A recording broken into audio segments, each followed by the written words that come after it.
All right, ladies and gentlemen, picture this. A new chatbot enters the market, a technology created by software engineers from Google and powered with tons of data from across the vast stretches of the internet. It has the power to debug code and write Shakespearean sonnets and solve some of the world's most complex problems. No, this isn't the plot of my next science fiction podcast. This is ChatGPT. Hi everyone, I'm Ashmini Pereira. I'm here joined with my cat Fitz, and I'm going to talk a little bit about the ethics of ChatGPT. I am a technology consultant and a science fiction writer based out of New York City, and I felt compelled to share my 2 cents on the hottest talk of the town in tech. I guess first we should start with what ChatGPT is. What is ChatGPT? It's an AI that you can write to and you can ask it questions like you're speaking to another human, and it will reply to you in a way that no one can tell that it's AI. It's mad. It's been able to do some really powerful things, and it's caused quite a stir and controversy with people really afraid of a term that is called technological unemployment. And this is essentially the fear that ChatGPT is going to come for a lot of office jobs. And so I felt really strongly about this one video that came out called Survival in the Age of ChatGPT. And it follows Stanford professor Dr. Li Jiang talking a bit about how as we continue to see AI automate society, we are going to also see the disappearance of a lot of jobs. And in order to kind of mitigate the risk of programmers and attorneys and history teachers sitting out on the street because they are now unemployed, we need to implement what he calls AI thinking, which is differentiating between human thinking and AI thinking. And I have a few thoughts on this. I think the first thing to recognize is that there is an extremely cyclic relationship between humans and technology, especially now.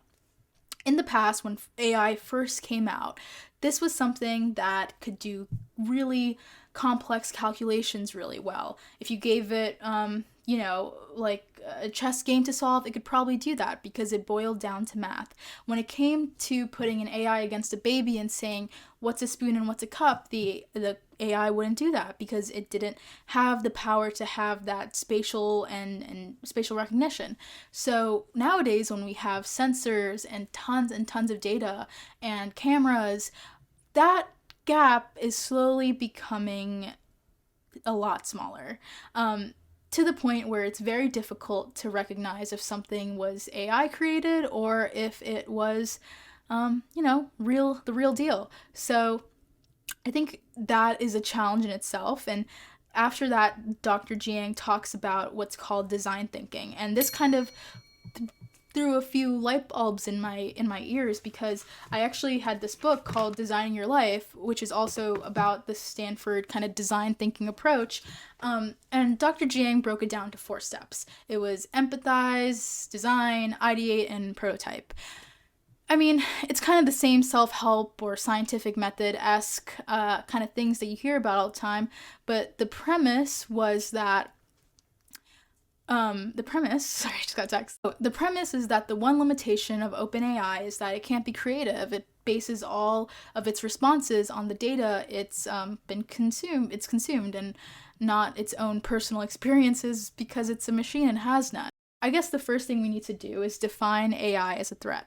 And for that, we need to go all the way back to the Greeks and visit Aristotle. And in Politics, he says the following: if every instrument could accomplish its own work, obeying or anticipating the will of others, like the statues of Daedalus or the tripods of Hephaestus, which, says the poet, of their own accord entered the assembly of the gods, if, in like manner, the shuttle would weave and the plectrum touch the lyre without a hand to guide them, chief workmen would not want servants, nor masters slaves.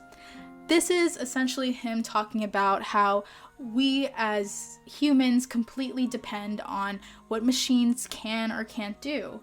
And essentially, in a society full of automated machines, we wouldn't need any workers. The fear of technology completely evaporating jobs is something that's come up time and time again. But I think it's important to recognize how this isn't a question of ChatGPT is bad for society, so we need to completely moderate it to the point where no one uses it, but rather understand the fact that ChatGPT and other generative AI technologies like it are going to be the future. This is a disruptive technology that's going to change the way our society has been wired, but it's not a matter of stopping it, rather learning how to use it and equipping it as a new skill. So with that, I kind of want to get into the pros and cons, the good, the bad, and the dirty of ChatGPT and share my 2 cents. So let's get into it. So ChatGPT can be viewed as just another tool in your arsenal, the same way that you use a calculator for math, and you use spell check for spelling, and the printer replaced the printing press, which replaced whatever method that literature was distributed with at the time. Freud said that technology exists to replace other technology. And the fear that ChatGPT is, just going to replace a lot of jobs is a really valid one, but it's also something called technological unemployment, and we've seen it time and time again in history. So, for example, early 18th century, people generally had a really pessimistic view on technology. They were called the Luddites. These were factory workers, I believe, but they believed that technology was actually, going to create really harmful effects in society. And in the early 19th century, these arguments were really formalized by a lot of economists.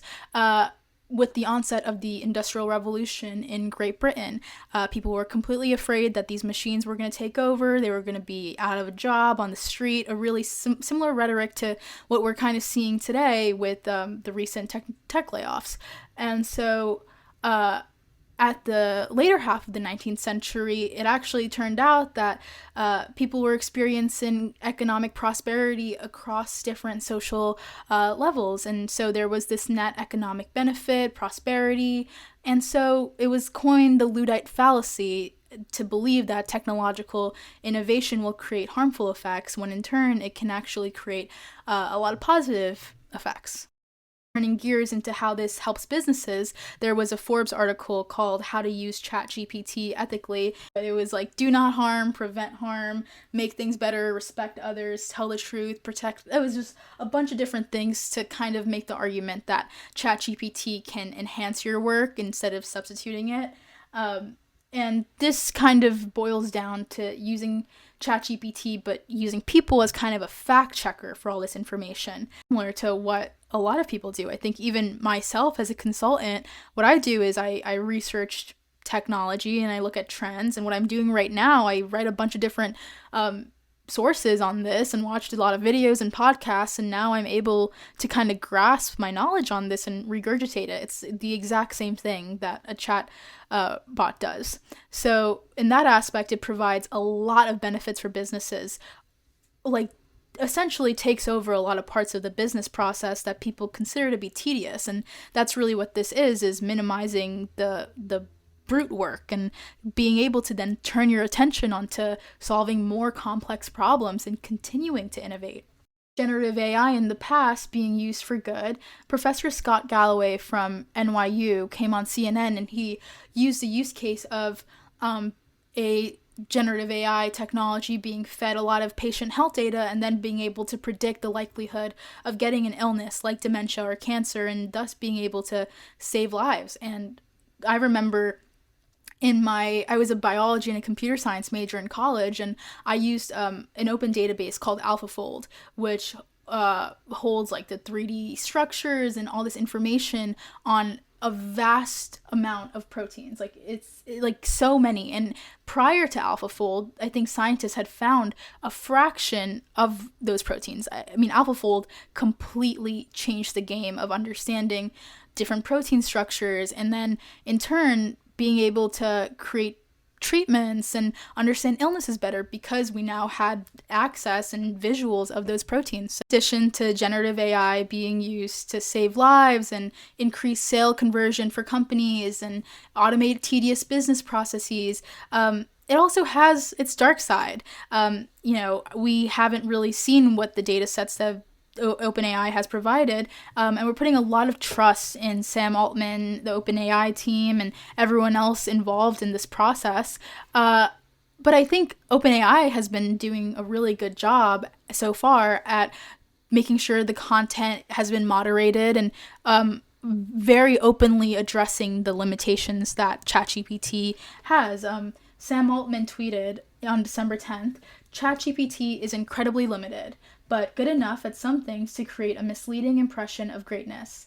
It's a mistake to be relying on it for anything important right now. It's a preview of progress. We have a lot of work to do on robustness and truthfulness.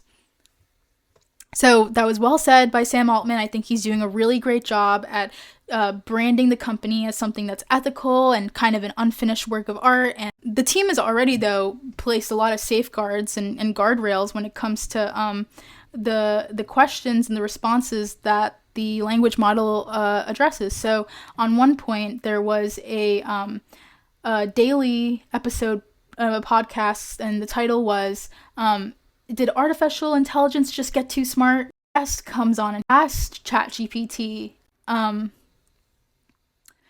incredibly offensive question, and ChatGPT essentially gave him back this kind of formal slap on the wrist. No, it went into a lot of different reasoning why, which I was incredibly impressed by, that it had the bandwidth to really understand good and bad into something, so horrific. So that was definitely a really good sign that ChatGPT has been following some standard of ethics when it comes to its own use. Society have already progressed to a point where you can now have a plugin in your living room that can answer essentially any question you want. That's Alexa. You're walking around with Siri on your phone, and those are already massive, artificial intelligent data-driven solutions to a lot of our problems that make day-to-day life easier. And so we've grown a love and affection to some of these systems in place already. And as we've personalized them with the name Alexa, the name Siri,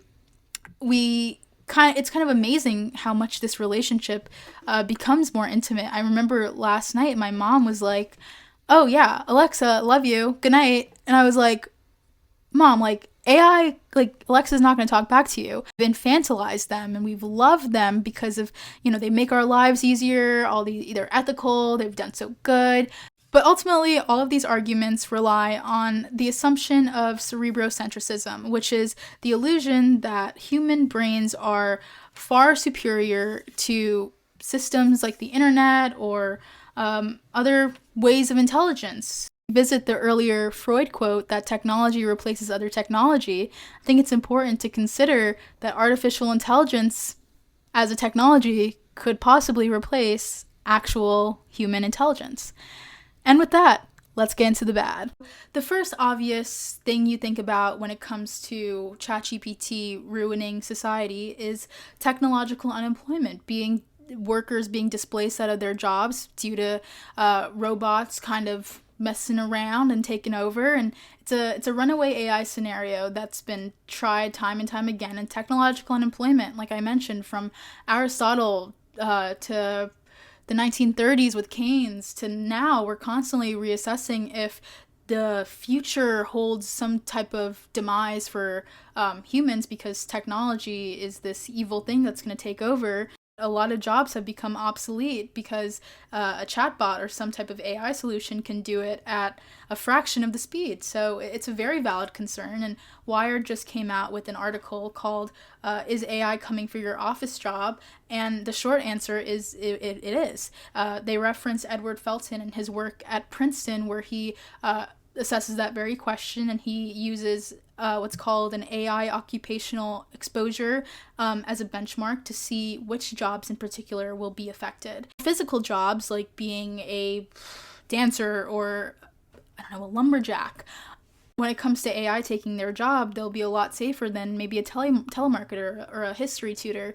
So those were things to consider. But I want to avoid taking on that question, because when you look up, will ChatGPT cause mass unemployment, you'll be met with yes, no, with unemployment stats ranging from 0 to 100. So I'm going to leave that up to time. Only time will tell, and we're gonna see. But yeah. So, in an effort to kind of avoid that question, I want to move on to the bad with which I think it will create in society. And that is, I think we're going to become overall a bit dumber as a society.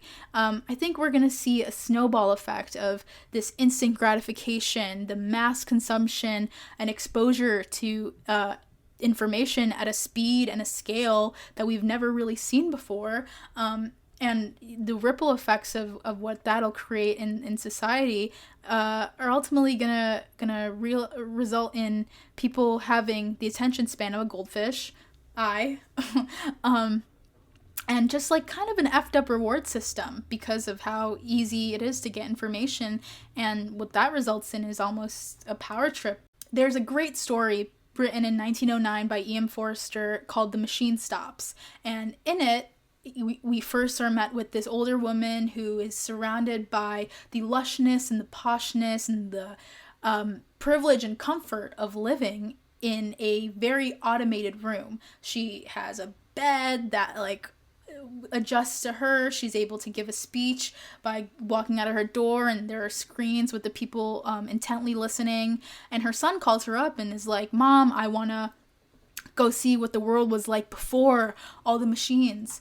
And so when the machine stops, they're like scared shitless, and they don't have any real skills or the ability to be in nature. Afforded so many privileges and comforts with this new technology because of how innovative it is. Joan Didion in Sloshing Towards Bethlehem has a quote where she says something along the lines of, "The vehicle of being able to think is how well you can command a language." And she says that the better vocabulary you have makes a difference. So kind of what I touched on earlier, we have this cerebrocentrism that gives us this egotistical method of seeing ourselves as smarter than AI, when AI, I mean ChatGPT in particular, has been fed with data beyond the consumption of what you or I could possibly contemplate.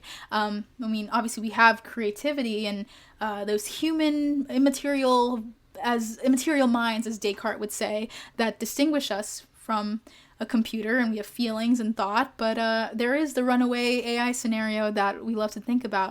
I mean, artists have been pushing class action lawsuits against generative AI art. So the same thing with other types of work, in that this has essentially replaced the need to work with a language model so smart that you can ask a question in the matter of mere seconds. Why need a person? And so Keynes discusses a possible solution for technological unemployment being decreasing the average work week. And that is a whole other concept in itself on what it means to work a job. What does work look like? How is that defined? I end off with some Lockean philosophy in that in nature, we have all our resources. We have everything we can do. And the value and the purpose of what we do is work. So we'll see what that means, but that was my attempt at my evil AI scenario. And now, onto my thoughts. Hi everyone, I wanted to take some time to really digest everything I said, throw out the philosophy books, throw out the stats, and speak from the heart. So I think ChatGPT is revolutionary and has already been doing some amazing things. They've partnered with Khan Academy to allow students from all walks of life to have a personalized tutor. This just levels the playing field and democratizes education in a way that we just haven't seen before. They've also managed to partner with nonprofits like Be My Eyes and act as a virtual volunteer instead of the original human volunteers that were describing things to blind people. So we've seen this already become an absolutely transformative technology. And I get that power can be really scary for some people. In the same way that when Excel first came out and accountants were nervous for their jobs, and when softwares like Power BI and Alteryx came out and took the task of crunching data, analyzing data, creating business workflows, essentially doing all the tasks that a technology consultant would, you'd consider that consultants would be obsolete as well. But accountants still exist, consultants still exist, and these softwares, which I use in my own career, have allowed for me to focus on more critical thinking aspects of the data analysis process. We love optimizing, we love our efficiency, but we also have to consider that there are use cases that efficiency comes at the expense of integrity and authenticity, which really boils down to the individual. And I'm not saying I'm this self-righteous queen, because trust me, in college and high school, I was the queen of looking things up on Google, finding shortcuts, finding loopholes, and essentially using the internet at my disposal the same way someone would use ChatGPT.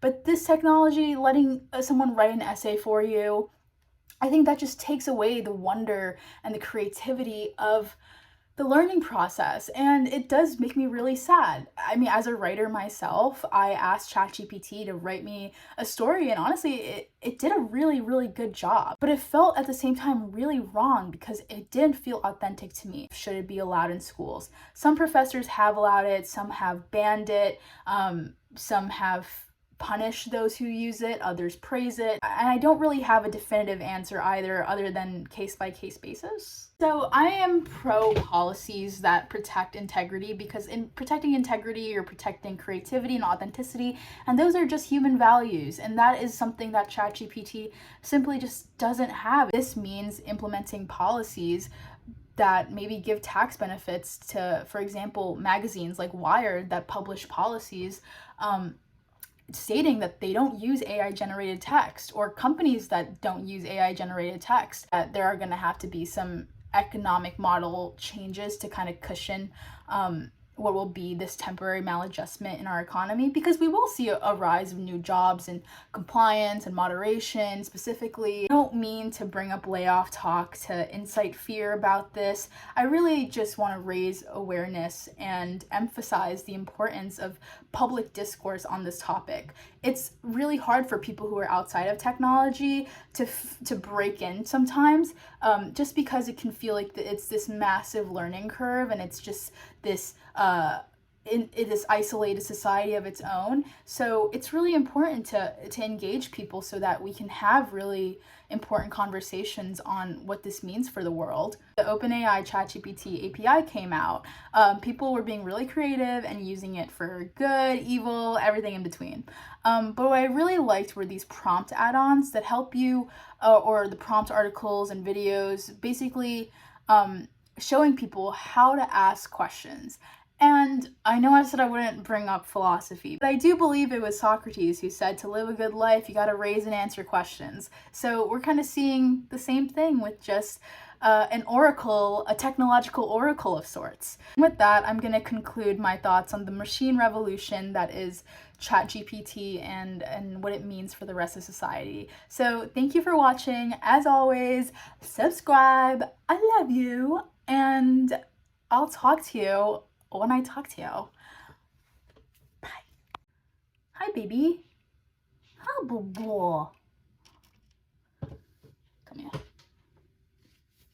All right, my son wants to join us. All right, hi. I say hi on camera. Hello. I think it'll be maybe a second coming if one day AI just completely stops and we're left to fend for ourselves. Where was I? Oh, runaway AI scenario. Yeah. Okay.